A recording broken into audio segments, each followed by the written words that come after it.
Estimados Encantado. participantes, este momento vamos a dar inicio ya a la segunda ponencia de este quinto día del Congreso de Derecho Constitucional y Procesal Constitucional. Para esto tengo el agrado de presentarles al doctor Damián Armijos, quien es abogado por la Universidad de Cuenca con estudios de especialización y maestría en Derecho Constitucional por la Universidad Andina Simón Bolívar. Actualmente cursa la maestría en Derecho Procesal de la Universidad de Salamanca, España. Es director general del Instituto Latinoamericano de Investigación y Capacitación Jurídica, Latin Juris, y docente de la maestría en Derecho Constitucional de la Universidad Pública de El Alto en Bolivia. Fue director ejecutivo y coordinador de difusión del Centro de Estudios y Difusión del Derecho Constitucional de la Corte Constitucional del Ecuador. Ha dictado clases y conferencias en congresos, cursos y seminarios en Ecuador, Brasil, Colombia, Bolivia, Honduras, México y Perú en materia constitucional, procesal constitucional, argumentación jurídica, ciencias políticas y teoría del derecho. En esta tarde, el doctor Damián Armijos expondrá el tema la acción de protección en Ecuador. Una vez más, estimado doctor, reiteramos nuestro agradecimiento por haber aceptado la invitación a participar en este congreso. Es un honor para nosotros. Le cedo la palabra. Listo, muchas gracias. Muchísimas gracias, estimado doctor Albornoz, por la generosa invitación. De verdad, para mí es un gusto poderlos acompañar. Por supuesto, felicitar esta iniciativa académica tan interesante, saludar a la distinguida doctora Lourdes Cuesta por esta interesante ponencia y por difundir estos elementos jurisprudenciales de nuestro país, del Ecuador, que en cierta forma va ganando algún espacio en la comunidad académica latinoamericana precisamente por iniciativas como esta, pero sobre todo por la crítica que se va generando a partir del debate académico que generan estos espacios. Así que de verdad felicidades y pues aquí estoy y estaré siempre presto a poder compartir con ustedes lo poco que se sabe en este universo tan grande que es el derecho constitucional y de manera específica el derecho procesal constitucional, que es la línea de investigación en la que trabajo. Bien, entonces justamente cuando David hacía la invitación, pues decía que ojalá pudiera abordar la acción de protección precisamente porque estamos trabajando en una investigación y esperamos próximamente lanzar una publicación sobre cuestiones prácticas, sobre cuestiones relacionadas con la jurisprudencia, de manera que podamos ir paso a paso viendo cómo va el desarrollo de esta garantía jurisdiccional, quizás la más importante de todas las garantías para la tutela de los derechos. Voy a compartirles mi pantalla, si es que esto es posible. Sí. Para poder hacer una breve referencia, o más bien para tener un respaldo en esta proyección sobre de qué va la acción de protección. Entiendo, estimado David, que tenemos como una hora, ¿verdad?, para poder hablar de este tema. Sí, doctor, tenemos una hora. Estamos bien con el tiempo. Perfecto, muchas gracias. Sí, porque quiero también dejar algún espacio para las preguntas y para comentar estos temas. Ok, entonces, adentrándonos ya en la materia, cuando nos referimos a la acción de protección es importante tener en cuenta algunas cuestiones que en la práctica se observa que pues todavía hay algunas fallas o no ha sido del todo comprendido por parte de las partes procesales primero y luego también, hay que decirlo, de las autoridades jurisdiccionales. Los jueces todavía no se adentran quizás profundamente en el estudio de la Ley de Garantías Jurisdiccionales, salvo, por supuesto, honrosas excepciones en las que se comprende con absoluta claridad cuál es el ámbito de aplicación de la Ley de Garantías Jurisdiccionales, que no es el mismo que el Código Orgánico General de Procesos. Precisamente la Ley de Garantías Jurisdiccionales recoge una serie de instituciones de orden procesal constitucional y no de orden procesal general. Quizás ese sea el punto de partida, ¿no? Que el derecho procesal constitucional se alimenta por una parte del derecho constitucional, luego de los derechos humanos y también por otra parte, del derecho procesal, de tal manera que esta disciplina, que es el derecho procesal constitucional, pasa a integrar una especie de disciplina autónoma que conjuga armónicamente estas otras disciplinas y que no lo podemos ver con facilidad en el resto de materias, ¿no? De ahí quizás la autonomía científica del derecho procesal constitucional y por lo tanto que debamos entender las normas en su real sentido y alcance. Entonces vemos cuestiones como, por ejemplo, la legitimación procesal. La legitimación procesal no va a ser la misma en materia constitucional que en el resto de materias de la justicia ordinaria. ¿Por qué? Y fíjense ustedes aquí, ya tenemos un primer elemento que es la legitimación activa. En materia procesal se sabe que existe pues la legitimación en el proceso y la legitimación en la causa, ¿no? Entonces, los teóricos de esta materia se la pasan discutiendo en saber cuándo existe legitimación en el proceso, cuándo existe legitimación en la causa. No sucede lo mismo en materia procesal constitucional. Sobre todo por normas como la Constitución ecuatoriana y la propia Ley de Garantías, que establecen posibilidades que tengamos una legitimación activa universal, ¿no?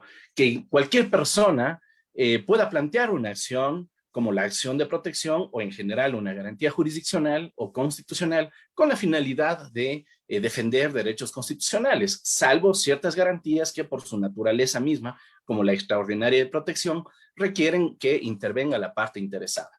Entonces, en el ámbito de la acción de protección, tenemos que cualquier persona, digamos, yo personalmente, como Damián Armijos, puedo proponer una acción de protección en favor del vecino, aun cuando él ni siquiera se entere que estoy proponiendo esa acción, ¿verdad? ¿Por qué? Porque detrás de los intereses que procura proteger la Constitución están de manera fundamental el carácter central de los derechos como núcleo de actuación del Estado y también de los particulares. Entonces, interesa en el Estado constitucional que cualquier persona que conozca sobre una posible vulneración de derechos presente las acciones constitucionales y consecuentemente estas puedan protegerse, ¿no? Entonces, primero, cualquier persona puede proponer una acción de protección. Y esto también tiene una utilidad práctica, sobre todo a los colegas abogados, ¿no? En mi caso, yo trabajo principalmente en la ciudad de Quito.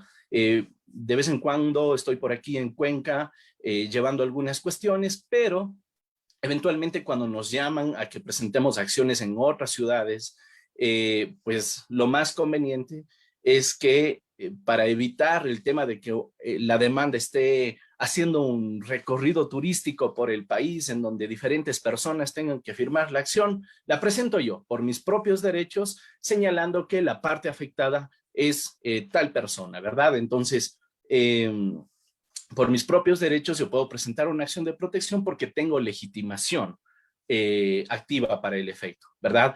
Y de ahí la importancia que la Ley de Garantías Jurisdiccionales hace una distinción, primero de quién es el que presenta la acción, ¿no? Se refiere al accionante y por otra parte se refiere a la parte afectada.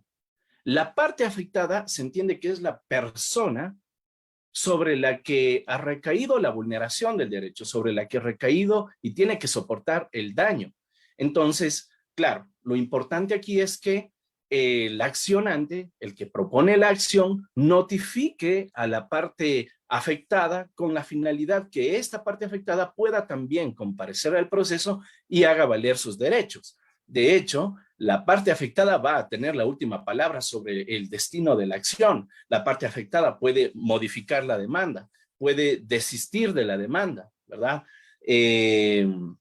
Entonces, claro, si bien existe un interés universal en que cualquier persona proponga la acción, siempre la parte afectada tendrá la última palabra. Considero, luego de estas reflexiones, y esto intentamos en cierta forma consolidarlo en la publicación que estamos sacando, que la legitimación activa es una conjugación, en todo caso, de intereses por la parte accionante y de la parte afectada cuando esta última guarda conformidad con la propuesta de acción que se ha realizado.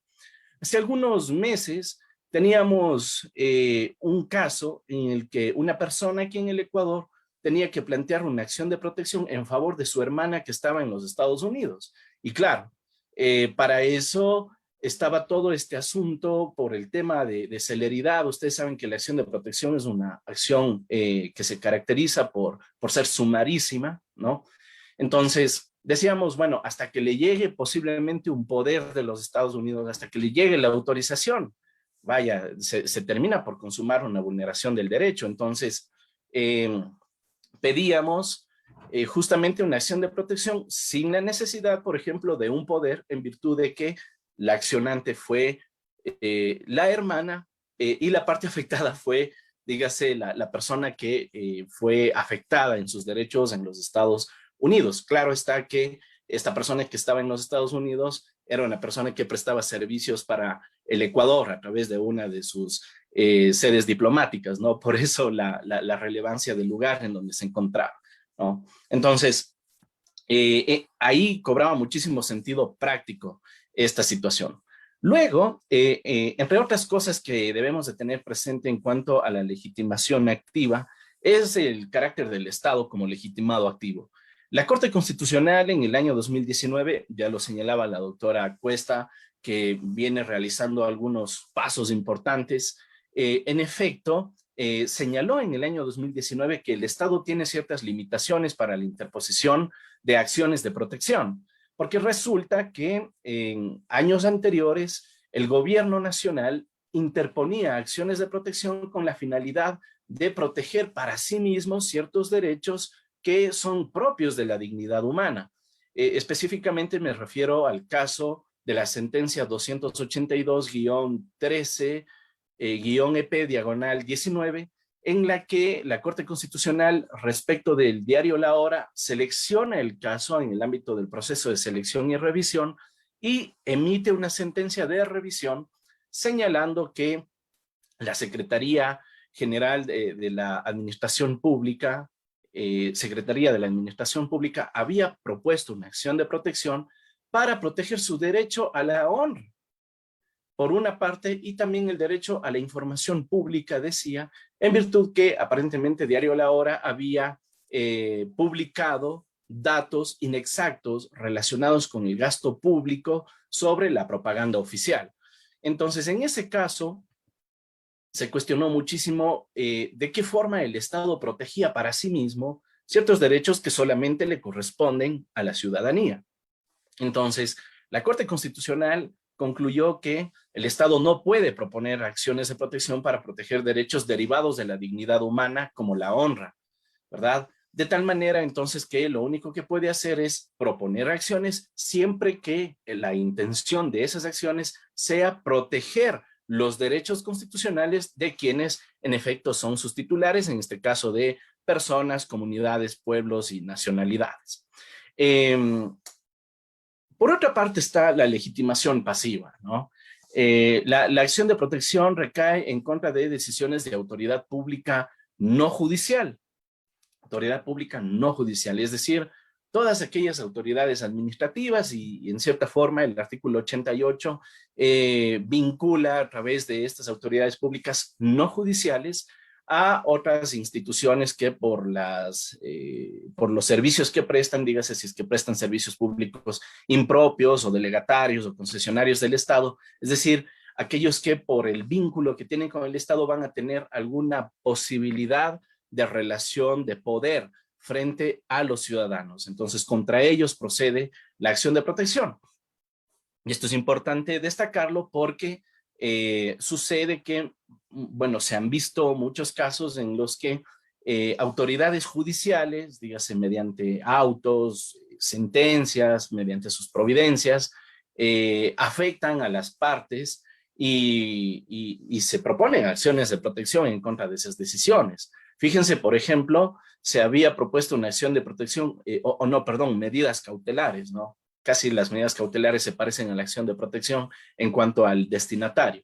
Entonces, se había propuesto medidas cautelares para dejar sin efecto una decisión del Tribunal Contencioso Electoral en el que les daban por cesados a los miembros del Tribunal Electoral por incumplir la decisión sobre la candidatura de Álvaro Noboa, ¿no? Entonces, por ahí apareció un juez que concedió medidas cautelares contra norma expresa.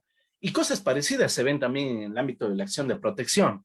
Y sobre el tema de las autoridades públicas no judiciales, claro está que en todo caso no procederían, ni siquiera sería admisible a trámite una acción de protección contra actos de autoridades judiciales, primero. Pero también hay ciertas actuaciones que suelen confundirse en el ámbito de la actuación judicial. Por ejemplo, los casos de los jueces llamados, entre comillas, jueces de coactivas de las instituciones públicas. La Corte Constitucional ha señalado que los jueces de coactivas en instituciones públicas no son en estricto sentido jueces que detenten jurisdicción, ¿no? Sino que son autoridades administrativas con el nombre de jueces. Por lo tanto, procede acciones de protección contra actos de estos jueces de coactivas. Luego también se han presentado acciones de protección en contra de laudos arbitrales, fíjense ustedes. Sobre ese tema, la Corte Constitucional también ha señalado que si bien se reconoce el principio de unidad jurisdiccional, entre otras cosas, la propia Constitución contempla la posibilidad de que existan el arbitraje o la mediación como métodos alternativos de la administración de justicia sin que eso afecte la unidad jurisdiccional. De tal manera, entonces, que no procede acción de protección contra laudos arbitrales. Tampoco contra decisiones de los tribunales de conciliación y arbitraje, ¿verdad? De estos que resuelven los conflictos laborales, porque son una excepción a ese principio de unidad jurisdiccional. Y diría también respecto de las decisiones derivadas de la justicia indígena. Ustedes saben que el artículo 171 de la Constitución determina que reconoce pues la existencia de la jurisdicción indígena y que ellos tienen autonomía para resolver sus conflictos, ¿no? Y claro, como hay una acción específica cuando la justicia indígena podría, digamos, apartarse del rumbo constitucional, entonces, si es que eso sucediera, lo correspondiente es la extraordinaria de protección frente a decisiones de la justicia indígena. Y finalmente también las decisiones del Tribunal Contencioso Electoral, ¿no? Son decisiones jurisdiccionales y por lo tanto no son impugnables mediante la acción de protección. Ok. También es posible que los legitimados pasivos sean los particulares, ¿no? Siempre que entre particulares, es decir, que entre el accionante y el accionado exista una relación de subordinación, indefensión o discriminación. Ahora bien, en relación con la competencia, la propia Constitución y la Ley de Garantías determina que la competencia jurisdiccional para conocer la acción de protección recae en donde se origina el acto o donde surte sus efectos, ¿no? Dígase, se origina un acto administrativo, digamos, el Pleno del Consejo de la Judicatura destituye a un juez en la ciudad de Macas. Entonces, ¿en dónde se origina el acto? En la ciudad de Quito, porque allá está el Pleno del Consejo de la Judicatura.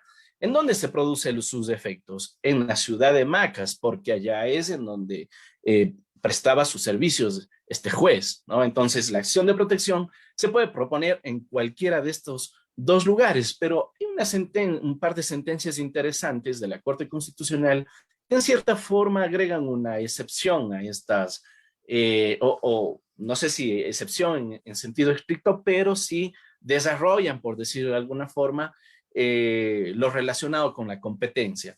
¿Sí? Las sentencias están aquí en pantalla, la 07215-EP y la sentencia 845-15-EP, ambas del año 2020. Y señalan estas sentencias, como lo decía, o desarrollan lo relacionado con la competencia, que cuando los efectos del acto tienen carácter nacional, es competente cualquier juez en virtud del artículo 86 de la Constitución.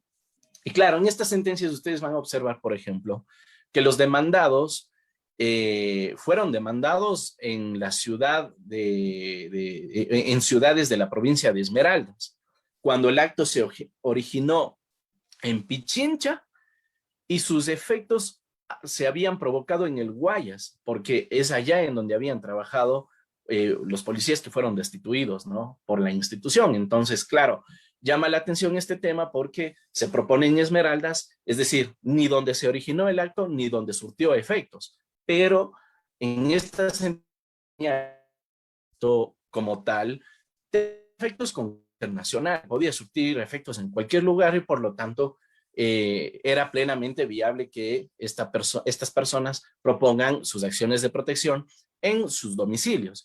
Y ese es el segundo criterio también, el domicilio del accionante, porque dice el efecto que se causa directamente en el accionante, ¿no? En la parte afectada. Entonces, la parte afectada tiene el derecho de poder hacer la propuesta de la acción de protección en su propio domicilio. Ok. Otro de los elementos que conviene hablar en el ámbito de la acción de protección es el famoso amicus curiae.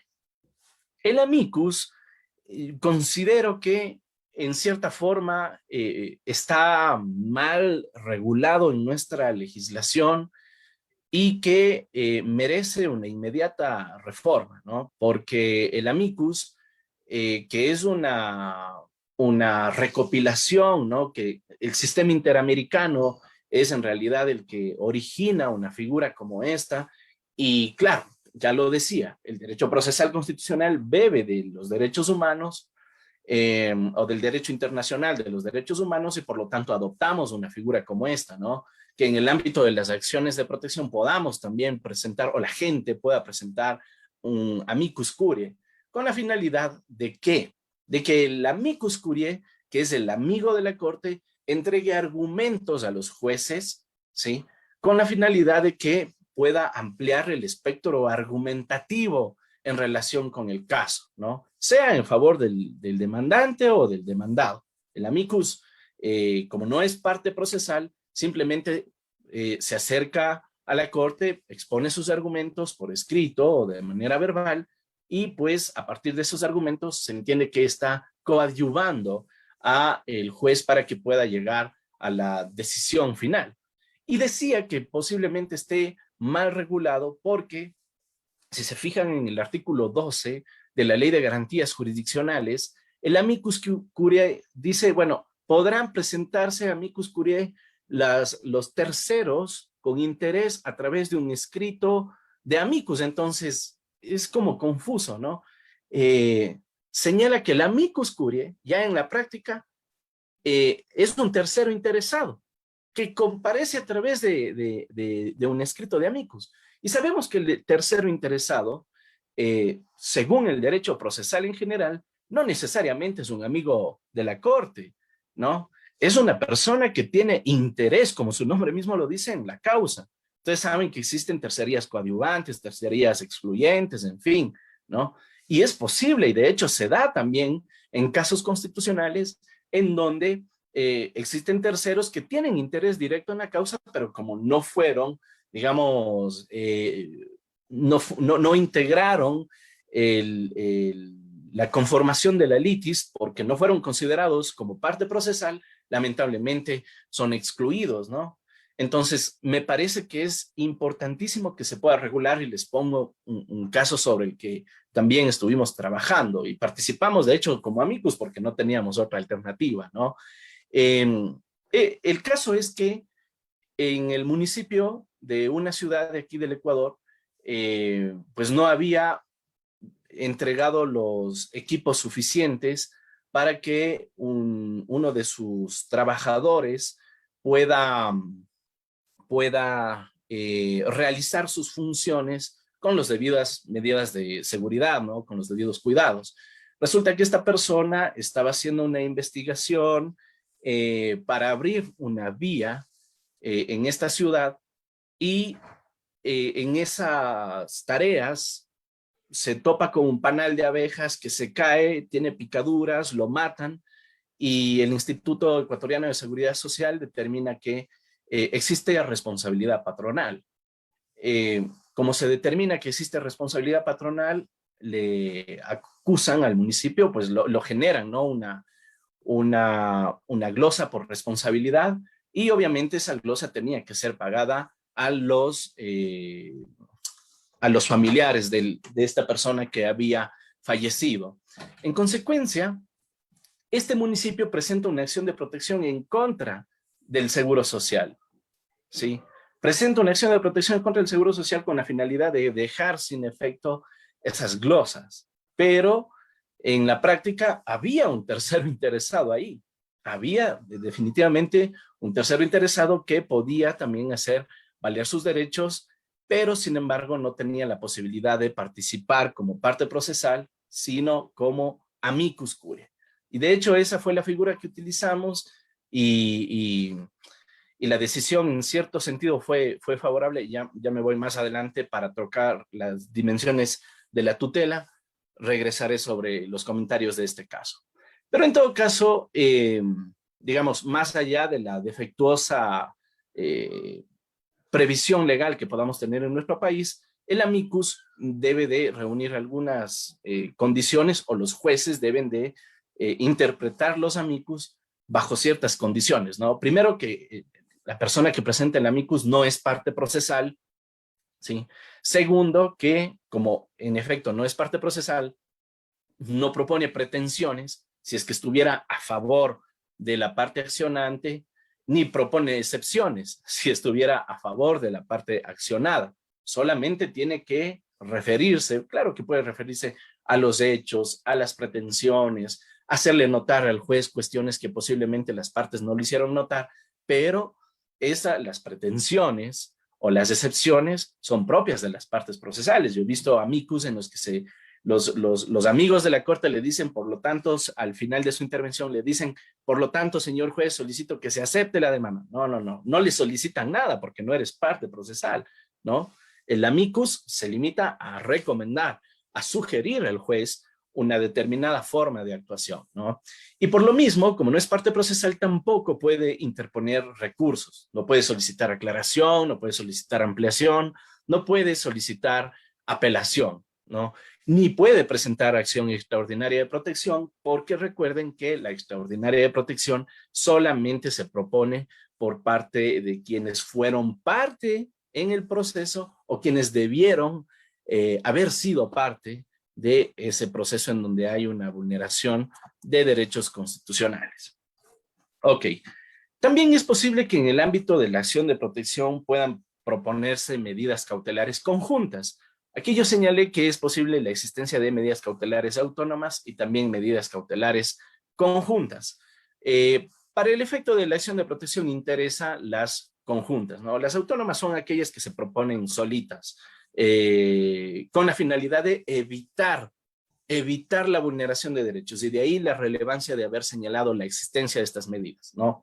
Porque muchas veces cuando el escenario de la afectación aparece como una amenaza de vulneración de derecho, la acción correcta es la medida cautelar, en tanto que si el derecho ya se ha vulnerado, pero es una vulneración frecuente, ¿no?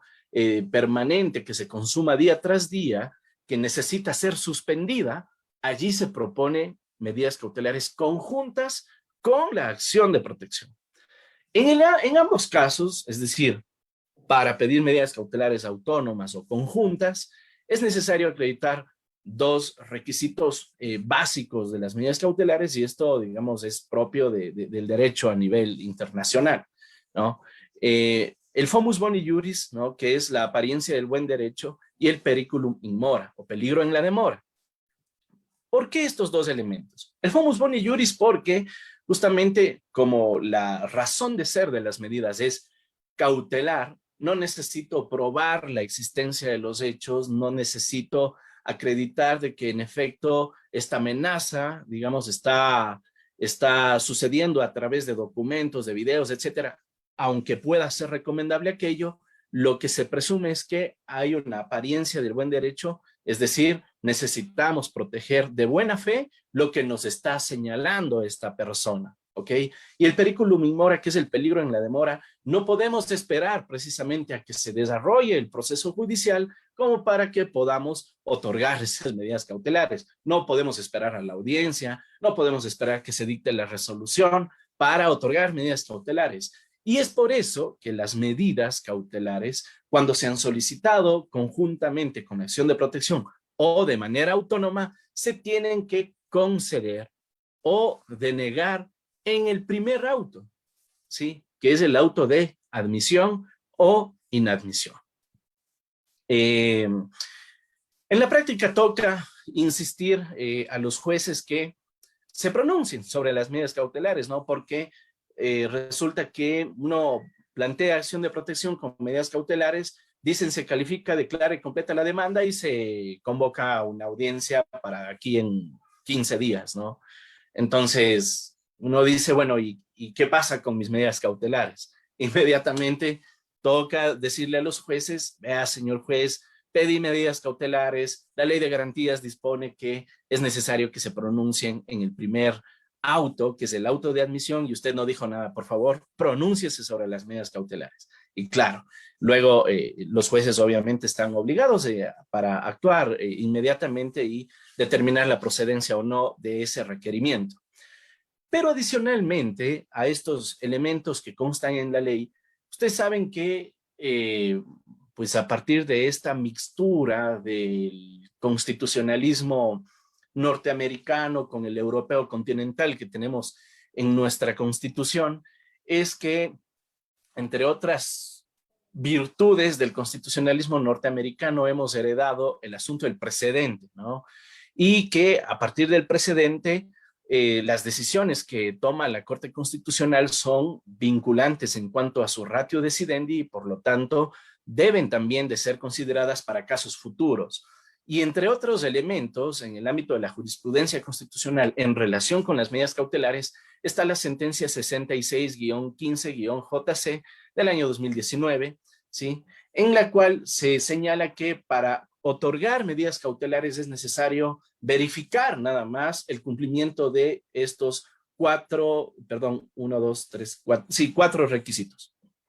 Primero, verosimilitud. Segundo, inminencia. Tercero, gravedad. Y cuarto, derechos vulnerados. Verosimilitud, que aquellos hechos que yo señalo en mi pedido de medidas cautelares, se puede entender que son hechos verídicos, ¿no? Obviamente no podría yo plantear cosas que son ajenos a la lógica o a la naturaleza física de las cosas mismo, ¿no? No podría señalar cosas imposibles que hagan presumir de que no existe tal situación y por lo tanto tampoco se acredita el homus boni iuris. Entonces es necesario acreditar a partir de una redacción de hechos que en efecto lo que estoy señalando es cierto o podría ser cierto. Segundo, la inminencia, es decir, ¿cuál es la cercanía que tiene la afectación del derecho que podría ser vulnerado con la presentación de mi requerimiento, ¿no? El año pasado defendíamos una causa ante la Corte Constitucional para requerir que no se elimine el bachillerato internacional en el régimen Costa. Y lo que sucedió en ese caso es que la Corte Constitucional justamente consideró esa inminencia. Habíamos nosotros planteado una acción de inconstitucionalidad el 27 de mayo y esa acción nos admitieron el 29 de mayo porque, y aceptándonos las medidas cautelares porque las clases iniciaban el 1 de junio, es decir, el daño era inminente, se venía el 1 de junio, tenían clases y ellos no tenían un programa educativo, entonces ahí la inminencia por la cercanía, ¿no? Y obviamente otro de los requisitos es la gravedad, ¿no? Porque, digamos, si es que no va a haber mayor afectación a partir de los hechos que le describo al juez, si es que no hay mayor daño, entonces no es necesario alterar el estado de las cosas, ¿no? Porque detrás de las medidas cautelares se entiende que hay una actuación de buena fe, ¿sí?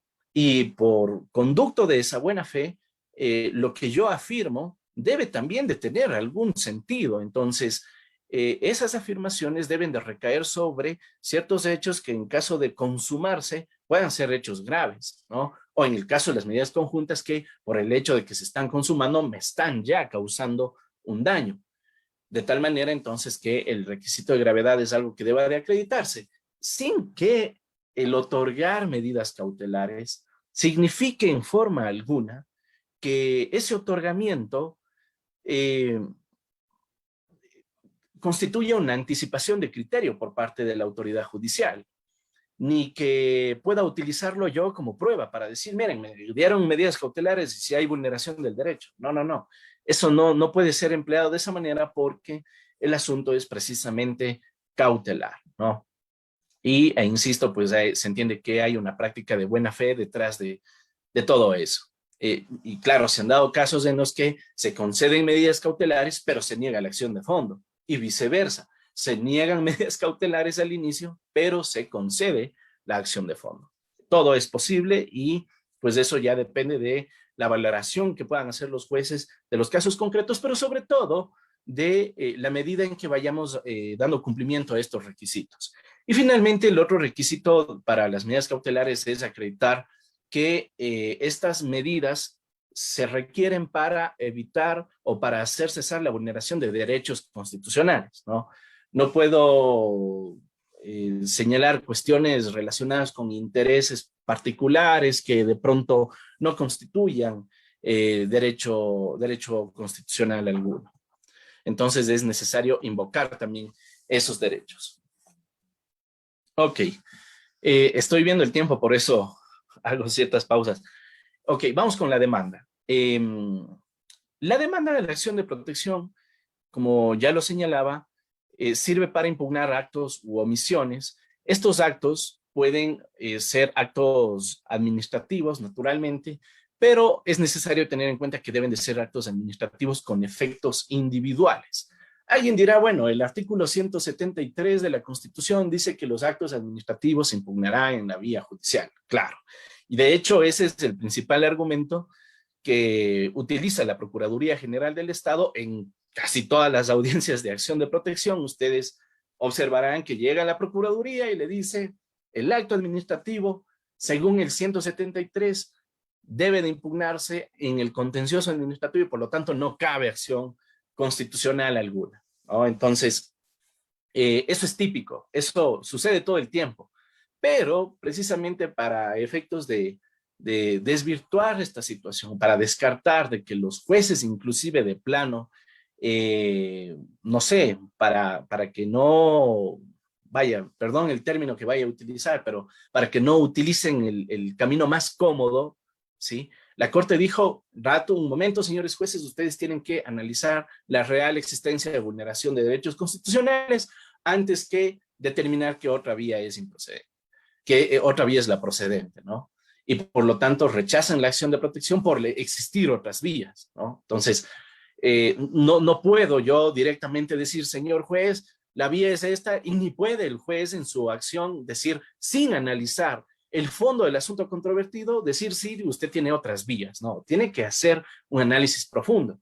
Y entre otras cosas, lo que se dice también es que la acción de protección primero debe de requerir de que se agoten recursos, y aquí traje algunas sentencias para conversar sobre el asunto, ¿no?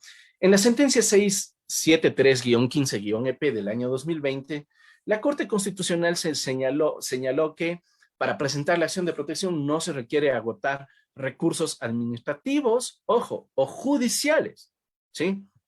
Entonces, no es que, vaya, usted está impugnando un sumario administrativo y el sumario está todavía en plena sustanciación. ¿Puede usted presentar la acción de protección si es que se vulneró un derecho en ese contexto? Claro que sí. ¿Por qué? Porque el artículo 88 dice que la acción de protección es una vía directa y eficaz para la tutela de derechos constitucionales, ¿no? No dice que sea residual, entonces no hace falta agotar ni recursos administrativos, mucho menos judiciales, pues ya decíamos que no procede contra acciones, contra actos judiciales, ¿no? Luego está la sentencia 210-14-EP del año 2020, que en el mismo sentido señala que la acción de protección no es residual, es decir, no debo agotar recursos. Está también la sentencia 785-15-EP del año 2020, que se señala que es posible que paralelamente pueda sustanciarse la acción de protección y por otra parte la vía administrativa, dígase la contencioso administrativa, ¿no? Aquí deberíamos de emplearlo en el siguiente sentido. Es posible que en la vía administrativa, ¿no? Ante la administración pública, usted plantea una acción de protección cuando esté sustanciándose un proceso en el que usted ha encontrado que existe vulneración de derechos constitucionales.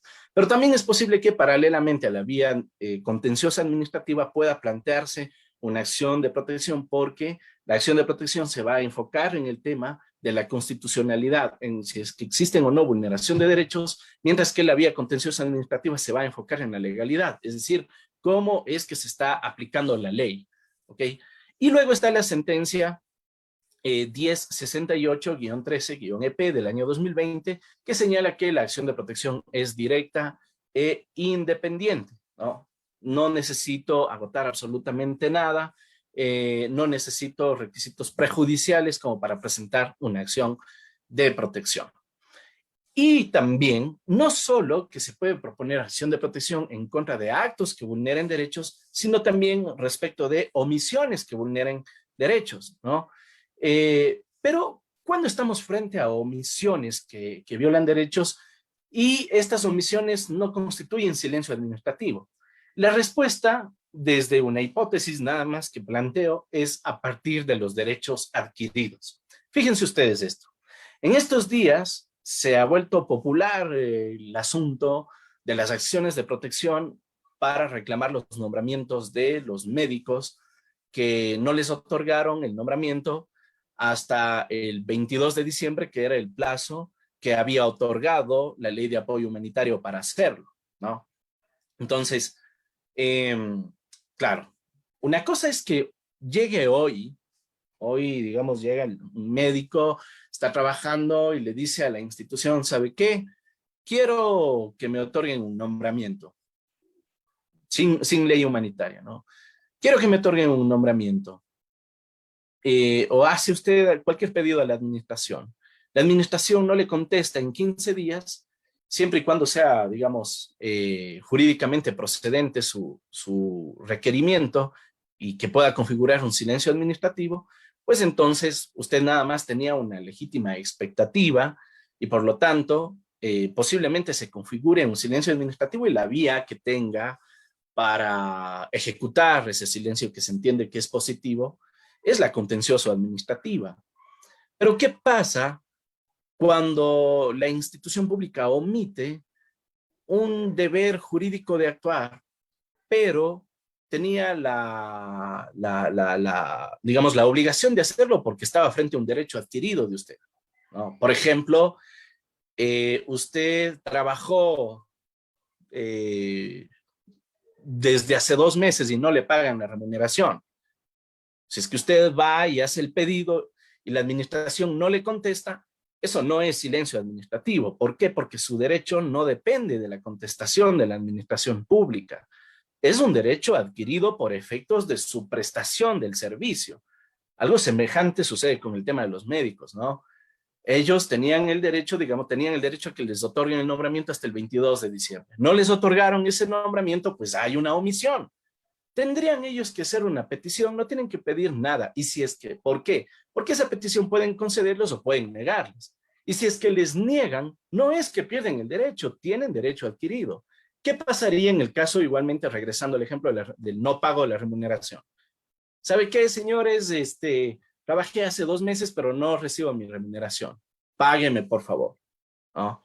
Viene la administración y me dice, no le puedo pagar porque no tengo dinero.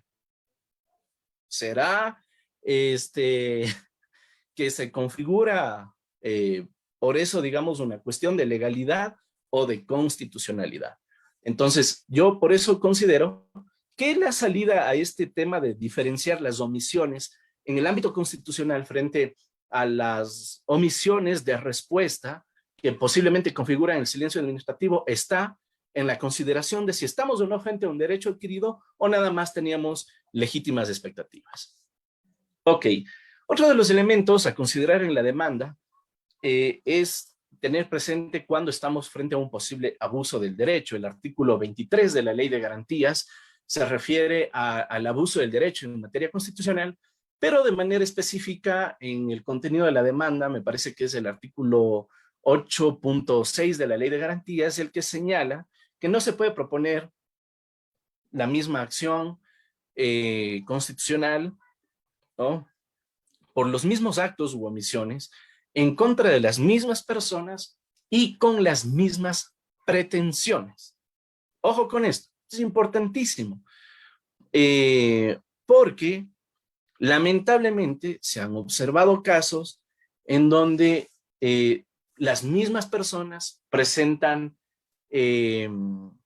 digamos, acciones de protección en contra de las mismas instituciones, pero con diferentes pretensiones. Aun cuando los hechos puedan ser los mismos, lo que va a determinar son las pretensiones, los actos y las personas. Fíjense ustedes, por ejemplo, este caso que les voy a citar. Y esto sucede muchísimo en el tema de la policía y de los militares, ¿no? Las disposiciones jurídicas de las leyes de personal, de la policía y de los militares señalan que cuando un policía o militar ha sido sancionado por un tribunal de disciplina, esa sanción va a ser causa de que no pueda tomar curso de ascenso, ¿cierto? Y como no toma curso de ascenso, tienen otra disposición que señala que no pueden, como no toman curso de ascenso, entonces obviamente pues no pueden ascender. Y como no pueden ascender, deben de ser colocados en situación transitoria. Y tienen otra disposición que señala que como está en disposición transitoria durante un tiempo limitado y cumplen ese tiempo limitado, entonces deben de ser dados de baja. Entonces, fíjense ustedes, por un acto de sanción de un tribunal de disciplina, en la práctica terminan dados de baja, es una muerte lenta, por así decirlo, con múltiples valoraciones sobre un mismo hecho, ¿no? Entonces, he visto casos en los que plantean acción de protección porque no le permiten ascender, ¿no? Luego plantean acción de protección porque no le permiten, digamos, para que se levante su situación transitoria. Luego presentan acción de protección contra la baja. ¿Hay los mismos hechos? Claro que sí, hay los mismos hechos. ¿Las mismas personas? Claro que sí, pero las pretensiones son diferentes. Y las pretensiones son diferentes y por lo tanto, por más que existan los mismos hechos de las mismas personas, tiene que analizarse el fondo del asunto controvertido, sobre todo a partir de un principio que es lógico y básico. El principio del non bis in idem. Nadie puede ser juzgado más de 2 veces por la misma causa. Y la propia Corte Constitucional, en ponencias de la doctora Teresa Núquez, ahora mismo no recuerdo la sentencia, pero ha señalado que este non bis in idem implica la múltiple valoración de los mismos hechos para sanciones diferenciadas. Entonces, este es el caso, pero pues todavía viene aplicándose así. Y lo que es más insólito es que cuando se presentan estas acciones, la postura de algunos jueces que prefieren evitar analizar el fondo del asunto a partir de lo que expresamente dice la norma, pues es que sí se han presentado diferentes acciones con el mismo propósito. Y no es así. No es así, tiene que analizarse si es que en efecto las pretensiones recaen o no sobre el mismo objeto controvertido. Ok, me voy ya casi acercando al final. La pretensión en la demanda. La pretensión en la demanda, esto de utilizar la palabra del yo puede sonar medio vanidoso, ¿no? Pero intento proponer que son una sola en materia de acción de protección. Es una sola la pretensión en materia de acción de protección y es la vulneración de derechos constitucionales. Nada más, ¿no? Obviamente los derechos que he señalado como vulnerados a lo largo de mi demanda en relación con ese acto u omisión, ¿no? Pero la pretensión específica va a ser, señor juez, declare la vulneración de derechos constitucionales. ¿Y por qué hago esta aclaración? Porque muchas veces hay una confusión entre pretensión y medida de reparación integral, ¿no? O que en las pretensiones el juez ordene ciertas cosas que deberían hacer las autoridades administrativas. Entonces, eso es algo que el juez puede ordenar a partir de la reparación integral, pero que de ninguna manera el juez puede hacer, ¿no? Entonces, claro, en las pretensiones de que se declare la vulneración de derechos, es necesario tener en cuenta cuáles son las dimensiones de la tutela, Puede haber una dimensión subjetiva, es decir, de los derechos fundamentales, pero también una dimensión procesal. Cuando usted en el marco de un proceso específico, pues se ha vulnerado el derecho al debido proceso, ¿no? Dígase, por ejemplo, un sumario administrativo. A usted le inician un sumario administrativo por no sé, por tener el cabello largo, ¿no? Por tener el cabello largo. Entonces, vaya, alguien va a decir, pero no es posible que me hagan un sumario administrativo por tener el cabello largo, ¿sí? Es atente el principio de seguridad jurídica, el principio de legalidad, mis derechos a la autonomía de la voluntad, el libre desarrollo de la personalidad, lo que sea, ¿no? Mi identificación, lo que sea. Tiene usted ahí una dimensión subjetiva del derecho que intenta proteger a través de la acción de protección, que lo que hace es viciar de origen ese procedimiento con el que pretendían sancionarlo. De tal manera que si su pretensión es que se deje sin efecto ese acto originario del proceso, obviamente, digamos como consecuencia de la Declaratoria de Derechos Constitucionales, entonces no podrá a posterioridad generarse proceso alguno. Pero si es que en el marco de un proceso, digamos con una causal, no sé, ebriedad, llegó ebrio a la institución, ¿no? Pero resulta que no le dieron el derecho a la defensa, no le notificaron con la citación para que presente su escrito de contestación al sumario administrativo. Ahí usted tiene una dimensión procesal de la tutela, ¿sí? Tiene una dimensión procesal porque usted pretende que se respete el debido proceso. Y por lo tanto, como consecuencia de esa violación del derecho al debido proceso, la medida de reparación integral tiene que ser precisamente que se regrese al momento procesal en el que ocurrió tal afectación, ¿no? Y aquí viene la relación con las medidas de reparación integral.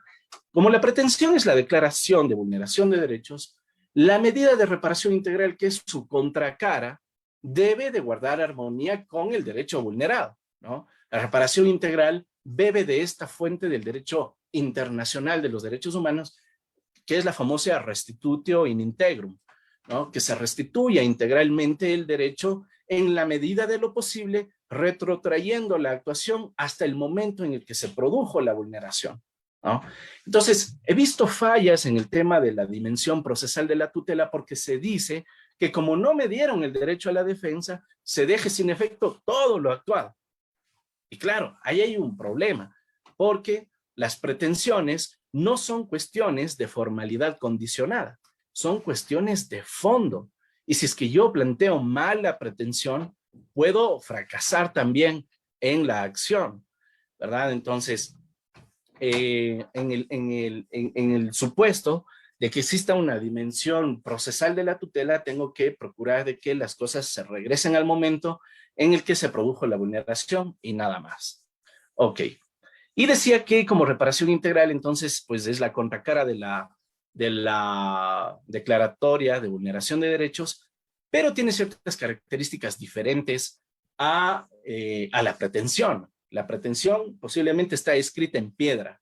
Las medidas de reparación integral no. Las medidas de reparación integral son flexibles, ¿no? De hecho, fíjense ustedes en el artículo 18 y en el artículo 20 de la Ley de Garantías Jurisdiccionales, van a encontrar de que el juez, cuando hace seguimiento a la sentencia, en este seguimiento debe de procurar de que la reparación integral haya llegado a satisfacer los intereses de la parte a quien se declaró vulnerados sus derechos. Entonces, como consecuencia de aquello, podríamos decir que las medidas de reparación integral pueden inclusive cambiar, ¿no? Pueden alterarse las medidas de reparación integral. Y de ahí la flexibilidad. También es posible que, declarada la vulneración del derecho, pueda realizarse una audiencia específica para hablar exclusivamente sobre cómo vamos a reparar los derechos, cómo vamos a reparar, ¿no? Y por supuesto, las medidas de reparación integral también pueden ser medidas económicas. Hace algunos días escuchaba un interesante diálogo entre dos colegas muy muy destacados, ¿no? Los profesionales del derecho muy reconocidos aquí en el país, sobre qué elegir, si la acción de protección o el contencioso administrativo. El común denominador de esta conferencia es que ambos decían que depende de la pretensión, que si la pretensión es una pretensión económica, esa pretensión económica va a hacer que se vayan al contencioso administrativo. Y si es que la pretensión, en cambio, es intentar reparar un derecho por el drama que hay detrás de eso, entonces es la acción de protección.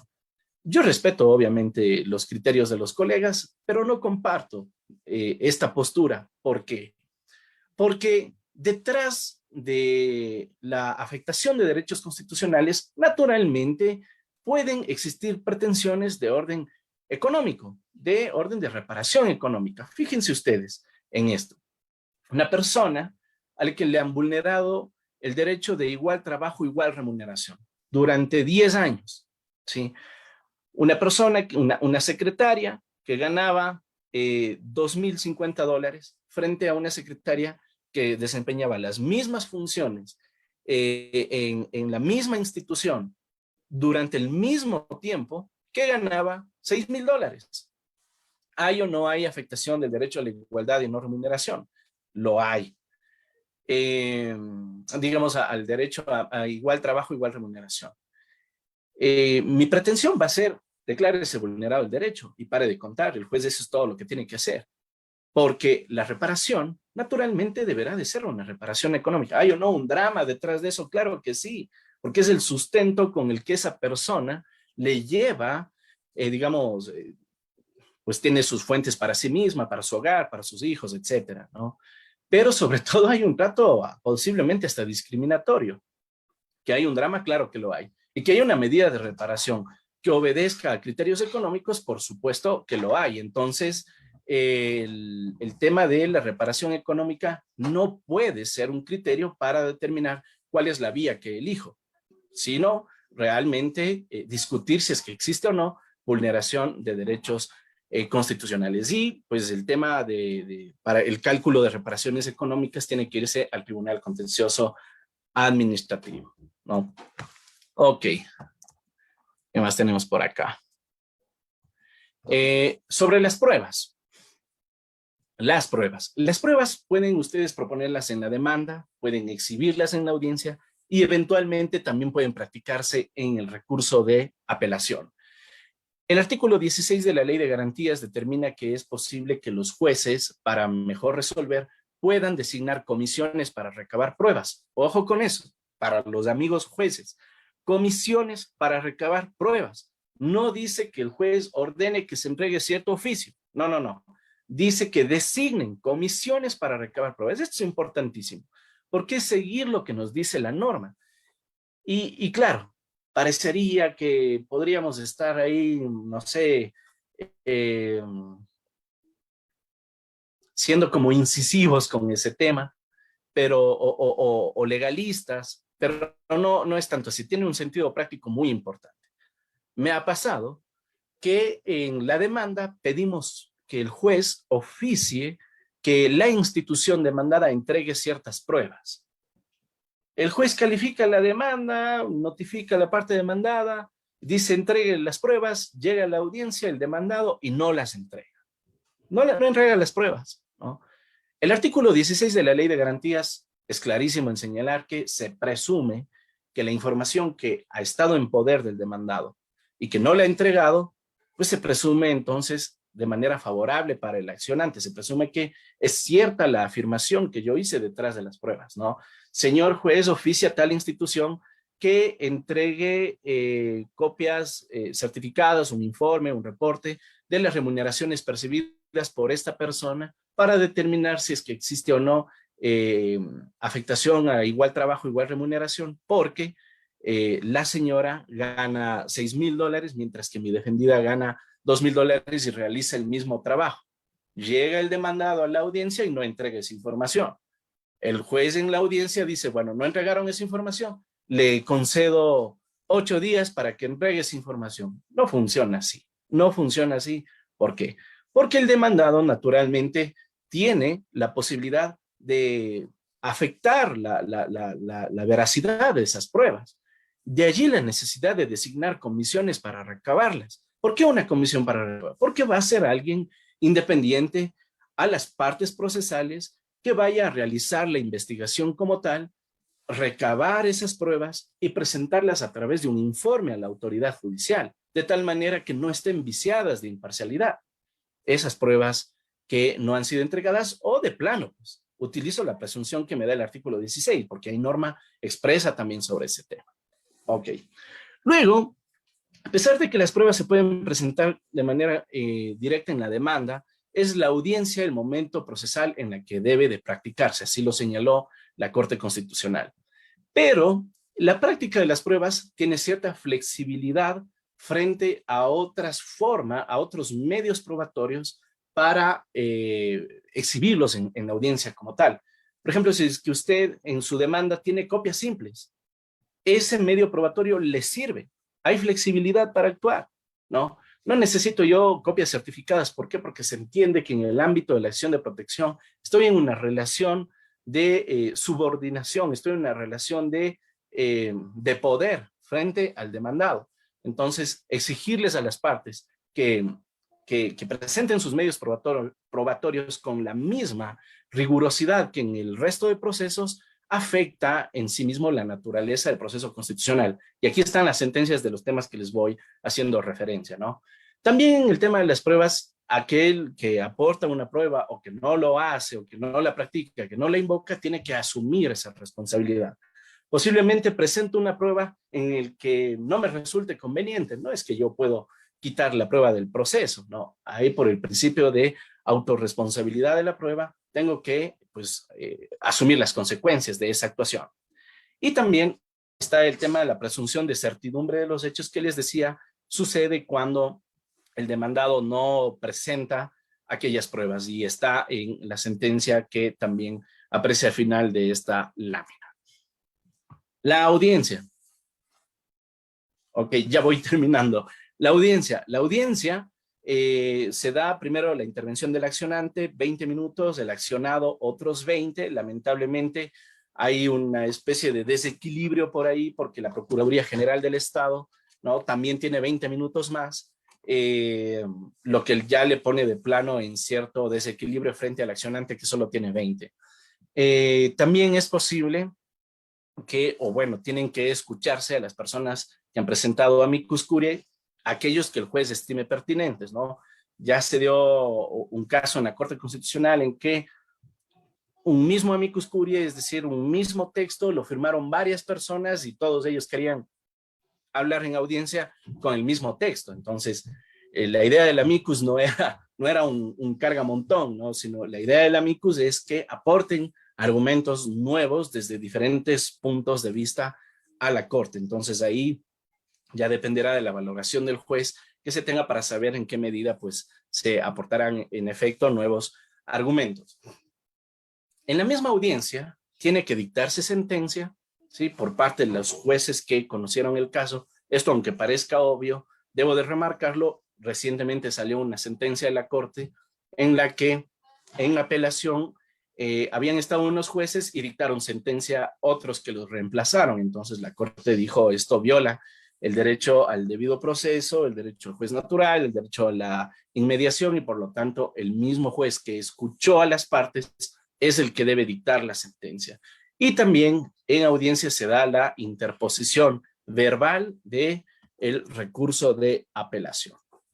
Como elementos generales de la sentencia, podría decir que el juez primero debe de verificar de que el proceso se haya sustanciado respetando las garantías y las reglas del debido proceso.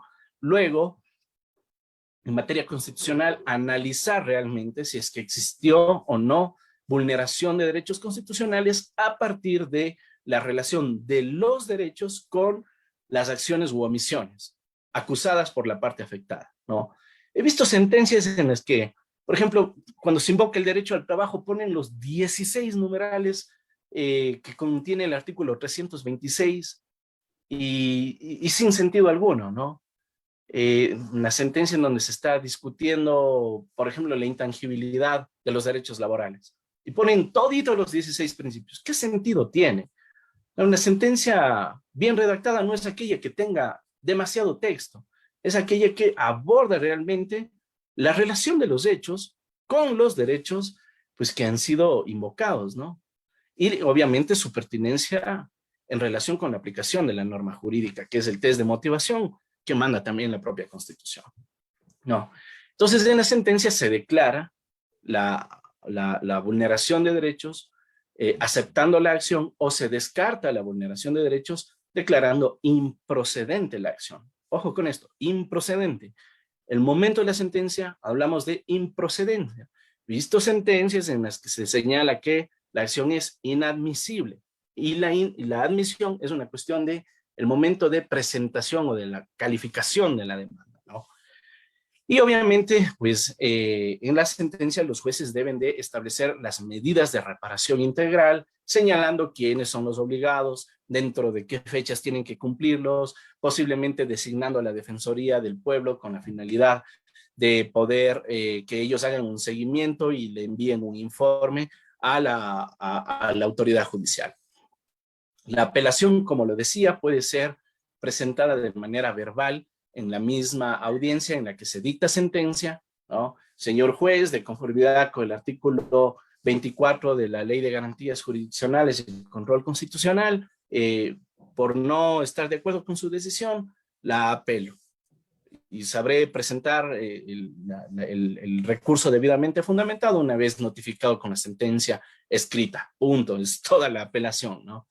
La apelación puede ser total o parcial, ¿sí? Porque no estoy de acuerdo con ninguno de los puntos resueltos, o parcial porque, digamos, acusé diferentes derechos y solo me concedieron unos y otros no. Entonces, apelo parcialmente para que me concedan aquello que me fue negado en la sentencia inicial. La audiencia en el ámbito de la apelación es una audiencia que facultativamente puede darse. Ya la Corte Constitucional ha señalado que no es obligatorio para los jueces de la Corte Provincial llamar a la audiencia a pesar de que lo soliciten las partes procesales, porque la propia Ley de Garantías faculta a que es una cuestión de discrecionalidad de los jueces convocar o no a la audiencia. Y finalmente, pues en la apelación necesariamente tienen que analizarse los cargos con los cuales se interpuso el recurso de apelación. Como lo decía también, ¿cierto? En segunda instancia, es posible que se puedan actuar pruebas siempre que los jueces de apelación así lo estimen pertinentes, ¿no? Y finalmente, las acciones derivadas de las sentencias de acción de protección podrían ser la acción extraordinaria de protección. Hace algunos días, decía que va a presentar casación, le decía que no lo haga, definitivamente no es posible que presente casación respecto de las sentencias de segunda instancia emitidas en acción de protección. Esa es la instancia ya definitiva. En el ámbito de la justicia constitucional solamente tiene, digamos, primera y segunda instancia, y eventualmente solo si es que existe vulneración de derechos constitucionales en la sentencia, puede proponer acción extraordinaria de protección, que como ustedes lo saben ya no es una acción en contra de quien fue parte procesal, sino en contra de la sentencia del juez. Y por otra parte está la acción de incumplimiento, que se da cuando, a pesar de que usted ha interpuesto varios actos para que se ejecute su sentencia en el ámbito de la acción de protección y no se cumple, entonces viene la acción de incumplimiento. Ojo, la acción de incumplimiento con sustento en el artículo 436, numeral 9 de la Constitución, diferente de la acción por incumplimiento que está en el artículo 93 de la Constitución. ¿Ok? Bueno, yo les agradezco la oportunidad, les comparto mis datos, aquí está mi correo, mi teléfono de mi asistente, por si quisieran seguir conversando o compartir algún caso, pues siempre estamos a las órdenes. Ok, quedo atento a las preguntas y perdón si me extendí el tiempo. Muchas gracias. Muchísimas gracias, doctor Damián, por su brillante ponencia. En este momento abriremos un foro de preguntas. Vamos a leer en primer lugar las preguntas que nos han llegado a través de la sección de preguntas y respuestas. Cristian Nájera nos dice, estimado doctor Damián, ¿podría explicar la procedibilidad de las acciones de protección sobre los actos de los fiscales, entendiendo que existen ya precedentes y a la vez siendo ellos parte de la función judicial? Sí, muchas gracias, Cristian. Bueno, sobre el tema, inclusive llegó a la Corte Constitucional que, que por conducto de la extraordinaria protección, esa discusión, ¿no? Si es que los actos de los fiscales son susceptibles de acción de protección o como son actos derivados de la fiscalía como parte de la función judicial, se entiende que son actos de autoridad pública judicial y por lo tanto cuestionables mediante otra garantía como la extraordinaria de protección. La Corte sobre ese tema dijo que las actuaciones de los fiscales son actuaciones administrativas y no jurisdiccionales. Las únicas actuaciones jurisdiccionales son de los jueces, no de los fiscales, de tal manera que si un fiscal llegara a vulnerar sus derechos con sus actuaciones, la acción procedente es la acción de protección. Muchas gracias, doctor. Doy paso a la siguiente pregunta. Pedro Rodríguez nos dice, excelente tema, doctor Damián. En Colombia está contemplada la figura jurídica de las medidas cautelares en las acciones de tutela. Desafortunadamente, los jueces en Colombia no manejan muy bien el derecho constitucional, pues son jueces ordinarios, civilistas, penalistas, laboral, etcétera. ¿Qué acciones diferentes a las medidas cautelares se podrían solicitar para proteger derechos fundamentales? Bueno, en Ecuador sucede igual.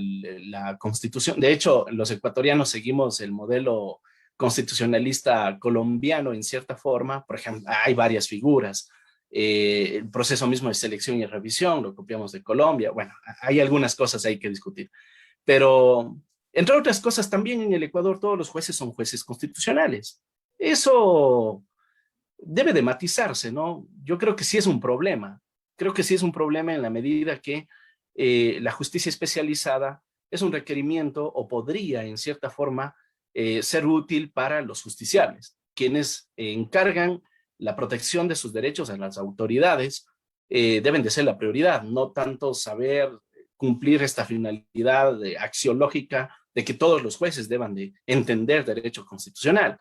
Porque claro, resulta que los jueces ordinarios les quitamos de sus actividades comunes, de resolver conflictos de familia, laborales, etcétera, que tienen su importancia para atender temas constitucionales. Y entre otras cosas, en los temas constitucionales puede recaer cualquier cosa, dígase tributario, telecomunicaciones, cosas que resultan sumamente complicadas, pero que siempre deben de ser analizadas desde la óptica del derecho constitucional. Y ahí es en donde empiezan las confusiones. Se comienza a estudiar la materia específica y no desde la perspectiva constitucional. Entonces creo que sí es un problema común quizás en Colombia y en el Ecuador. Y sobre el tema de las medidas cautelares, en el caso ecuatoriano no existen más.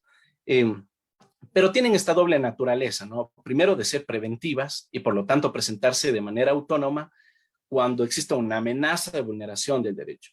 O suspensivas cuando de manera conjunta con la acción de protección existe una vulneración que queremos que pare hasta que el juez resuelva el fondo del asunto controvertido.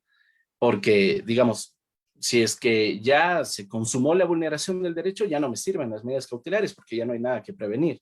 Ahí ya necesito reparar y para eso está la acción de protección. Muchas gracias, doctor Damián. Doy paso a la siguiente pregunta. María Ferrucho desde Colombia nos dice, la acción de tutela puede ser promovida por cualquier persona cuando sus derechos constitucionales fundamentales resulten vulnerados o amenazados, ya sea por sí misma o por medio de un tercero que actúe en su nombre. Así es en Colombia. Respecto a lo que usted señaló, me queda una duda. La acción de protección, si es interpuesta por un tercero, igualmente tiene que actuar en nombre y con poder del directamente afectado. No necesariamente. De ahí, como les decía, que un poco reflexionando sobre la naturaleza de la composición de la legitimación activa, yo diría que la legitimación activa, en el caso ecuatoriano, se termina de integrar el momento en el que la acción, el que el afectado está de acuerdo con la acción propuesta por el accionante. El accionante, como lo decía, no necesita ningún poder, autorización, absolutamente nada para proponer la acción de protección.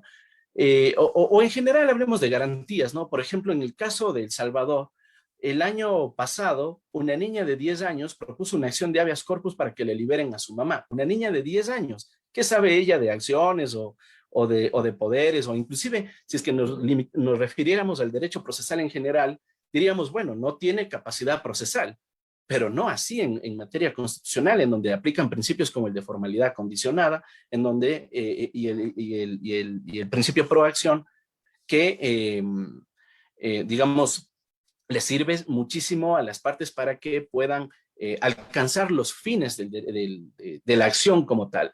O, por ejemplo, hace ya 49 años, recientemente, sacamos una publicación sobre ese tema, hace ya muchos años, en Bolivia, en plena dictadura, el doctor Reinaldo Peters Arsabe presenta una acción de habeas corpus en papel higiénico, y es tramitada esa acción de habeas corpus y es, digamos, debidamente sustanciada y él obtiene su libertad en plena época de dictadura. Entonces, las formalidades están sumamente condicionadas. Eso del poder y más no se requiere en el ámbito de las acciones constitucionales porque, digamos, lo que se hace es iniciar la acción con eso y no va a estar la acción condicionada tanto al principio dispositivo, pero sí al interés de la parte afectada. Por eso decía, la parte afectada puede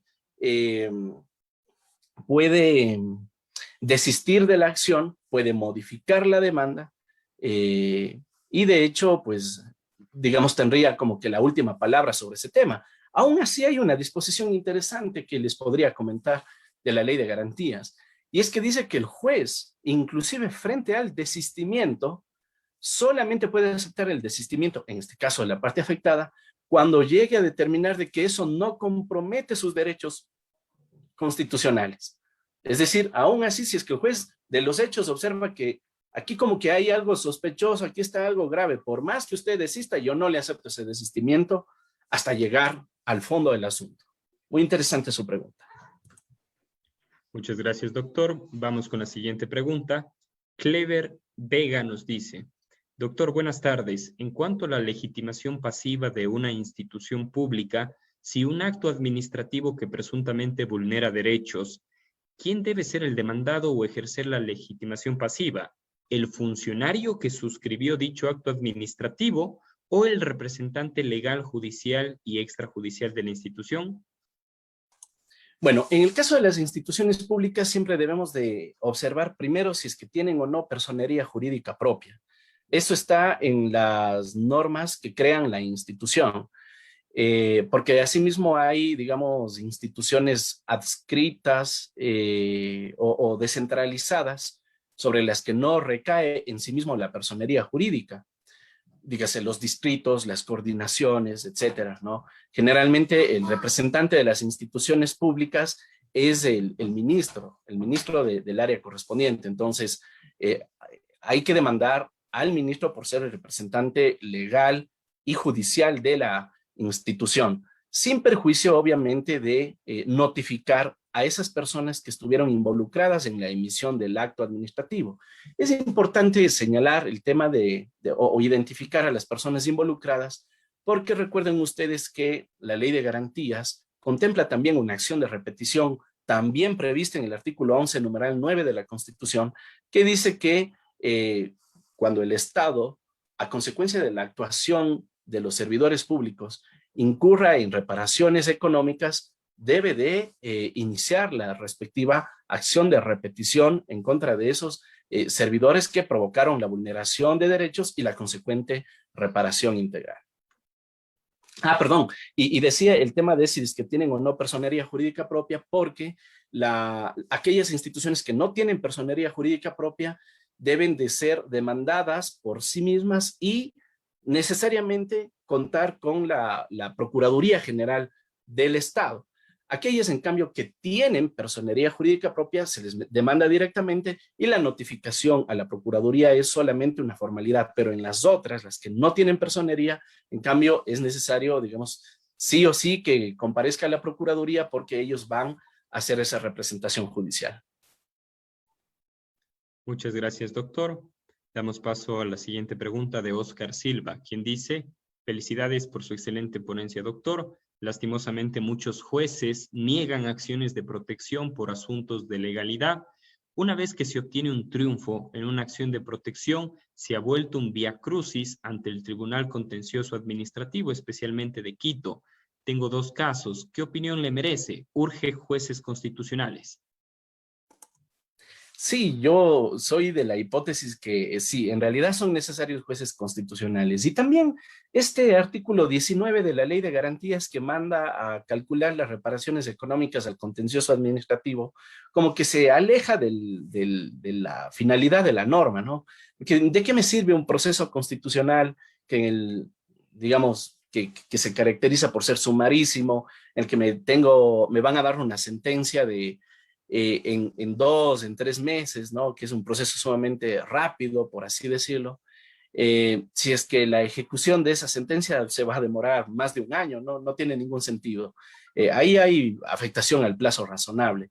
Y en ese sentido, por ejemplo, la Corte Constitucional tuvo una reciente actuación interesante en la que a los jueces del contencioso administrativo, por no haber realizado a tiempo el cálculo, y justo de los del contencioso de Quito, ¿no?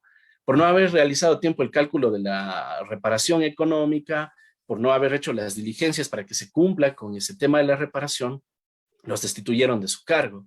Los destituyeron de su cargo. Ojo con esto, por cierto, ¿no? Si bien el artículo 86, numeral 4 de la Constitución, dice que los jueces constitucionales pueden destituir a los servidores que incumplen con las decisiones de la justicia constitucional. La Corte Constitucional, sin embargo, en su calidad de máximo intérprete de la Constitución, ha dicho que solo la Corte Constitucional puede destituir del cargo a los jueces que incumplen sentencia, y obviamente esto se lo hace a través de la acción de incumplimiento de sentencias. Yo pensaría en sus casos que si es que usted observa que se ha afectado ya el derecho al plazo razonable, posiblemente esté en condiciones de pedir una acción de incumplimiento de sentencia por falta de cálculo oportuno, porque ahí salió también una sentencia de la Corte Constitucional en la que se dice que prácticamente el proceso de ejecución o de cálculo económico es un proceso de mucho más sumarísimo, que no dura más allá de 10 o 15 días. Entonces, si es que tiene esa referencia, con mayor razón podríamos, digamos, hacer al menos tener criterios como para acercarnos a ver si es que estamos o no dentro del plazo razonable de ejecución. Están muy interesantes las preguntas. Yo aquí me quedo nomás. Muchas gracias, doctor Damián.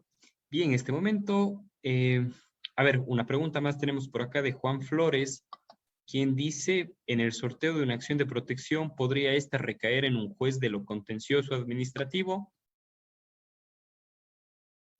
Sí podría, no hay excepciones a eso. La verdad que no he visto alguna que recaiga en el contencioso administrativo, posiblemente porque les consideran a los jueces contenciosos como del mismo nivel de jueces de apelación, y claro, porque no hay apelación de las acciones contenciosas administrativas, aunque en estricto sentido no sería una apelación de una acción contenciosa, ¿no? Pero bueno, pues alguna razón debe existir, pero en teoría sí debería de existir esa posibilidad.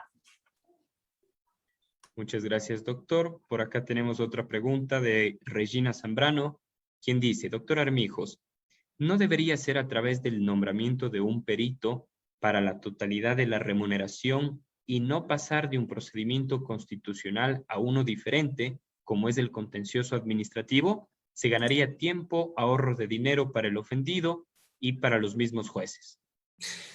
Bueno, es interesante que se planteen, digamos, criterios para el debate sobre lo que debería ser, ¿no? Creo que esa es la finalidad de estos procesos académicos, y ojalá pueda llegar a los oídos de los legisladores para que se analice la problemática de estas acciones y se pueda determinar cuáles son los mejores caminos. Pero ya en la práctica, el tema del perito, claro que existe. Vaya, yo les voy a compartir el número de sentencia de la Corte Constitucional, justo a la que hacía referencia sobre el tema de la reparación económica, cuál es el plazo de duración de la reparación económica. Voy a ponerla ahí en mis redes sociales para que lo vean. Pero básicamente en esta parte de la reparación económica es así. El juez que ha ordenado una reparación económica tiene que enviar al contencioso administrativo para que el contencioso inmediatamente designe un perito, se posesione ese perito, quien dentro de un término me parece que no es superior a 10 días entregue un informe. Entregado el informe, las partes procesales tienen 3 días para que hagan sus observaciones. En el caso de que existan observaciones, se envía nuevamente al perito para que en un plazo asimismo perentorio entregue el informe ya definitivo. Y si es que no existen observaciones, en cambio, se aprobará el informe y hasta ahí está la reparación. O sea, ese es todo, es sumarísimo el tema de la reparación.